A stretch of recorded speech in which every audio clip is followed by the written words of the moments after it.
அதிகமாக நான்வெஜ் சாப்பிடக்கூடிய பழக்கம் இருக்கவங்களாவே இருந்தாலும், காய்கறிகளும், கீரைகளும் நம்ம உணவில் அதிகமாக சேர்த்துக்கிட்டோன்னா, நம்ம உடம்புக்கு தேவையான ஊட்டச்சத்துக்கள் எல்லாம் நல்லாவே கிடைக்கும்.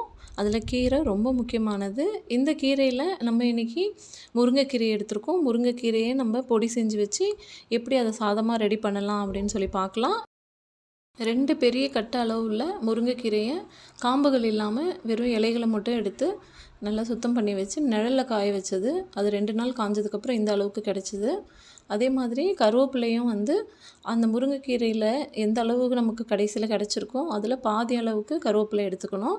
இது 2த்தையும் எண்ணெய் விடாமல் வெறும் கடாயில் போட்டு கொஞ்சமாக வறுத்து எடுத்துக்கலாம்.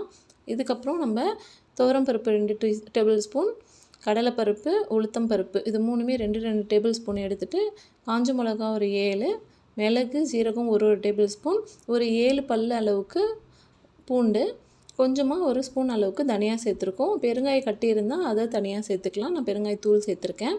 இதுக்கு தேவையான அளவு உப்பு போட்டுக்கலாம். இதை வந்து வாணலில் நம்ம நல்லா வறுத்துட்டு அரைச்சி வச்சோன்னா அதுக்கப்புறம் ஒரு 1.5 மாதம் 2 மாதம் வரைக்கும் ஏர்டைட் பாக்ஸில் போடும்போது கெடாமல் இருக்கும்.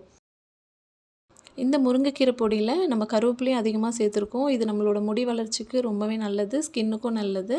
இந்த பருப்பு வகைகளில் சேர்த்துருக்க மிளகு, சீரகம், பூண்டு இது எல்லாமே வந்து முருங்கைக்கீரையோடு சேர்ந்து நம்ம சாப்பிடும்போது சளி தொந்தரவுகள் இருந்தால் கூட அது குறைய ஆரம்பிக்கும்.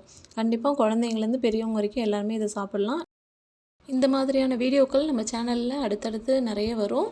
மிஸ் பண்ணிடாமல் இருக்க சேனலை சப்ஸ்கிரைப் பண்ணி ஆல் பட்டனை கிளிக் பண்ணி வச்சுக்கோங்க. உங்கள் ஃப்ரெண்ட்ஸ் அண்ட் ஃபேமிலிக்கு ஷேர் பண்ணுங்கள்.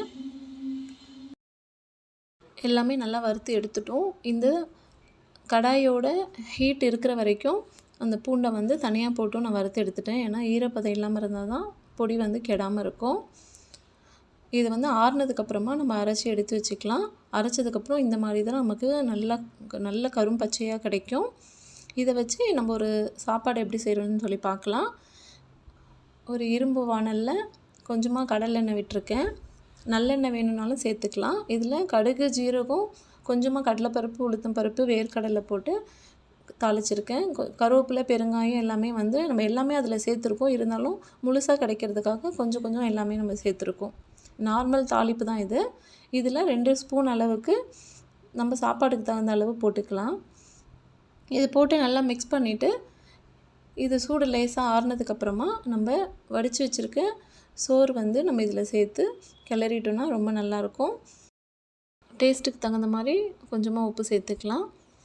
இதை வந்து நம்ம பொரியல், உருளைக்கிழங்கு, சேப்பக்கிழங்கு இந்த மாதிரியான பொரியல்லையும் வந்து சேர்த்துக்கலாம். ரொம்பவே டேஸ்ட் நல்லாயிருக்கும். கண்டிப்பாக ட்ரை பண்ணி பாருங்கள். இதனால் நம்ம பொடியை வந்து வெறும் சாப்பாடு மட்டும் இல்லாமல் பொரியல்லையும் சேர்த்து கொடுக்கும்போது கண்டிப்பாக குழந்தைங்க சாப்பிட்ருவாங்க. இதுக்கு நான் காம்பினேஷனாக வந்து முட்டையை அவிச்சிட்டு அதில் வந்து கொஞ்சமாக மிளகாத்தூள், மஞ்சத்தூள், உப்பு போட்டு ஒரு 2-3 ட்ராப்ஸ் மட்டும் எண்ணெய் விட்டு அதில் வந்து ஷாலோ ஃப்ரை மாதிரி பண்ணி எடுத்திருக்கேன். இந்த வீடியோ உங்களுக்கு பயனுள்ளதாக இருக்கும்னு நம்புகிறேன். பிடிச்சிருந்தால் சேவ் பண்ணி வச்சு ட்ரை பண்ணி பாருங்கள். கண்டிப்பாக இது ரொம்ப ஹெல்த்தியாகவும் இருக்கும். இதுக்கு நான் காம்பினேஷனாக சேப்பக்கிழங்கு ஃப்ரையும் பண்ணியிருந்தேன். அதை வந்து நான் இன்னொரு ஷார்ட்டில் வந்து உங்களுக்கு அப்லோட் பண்ணுறேன். அதுவுமே ட்ரை பண்ணி பாருங்கள். ரொம்பவே டேஸ்டியாக இருக்கும்.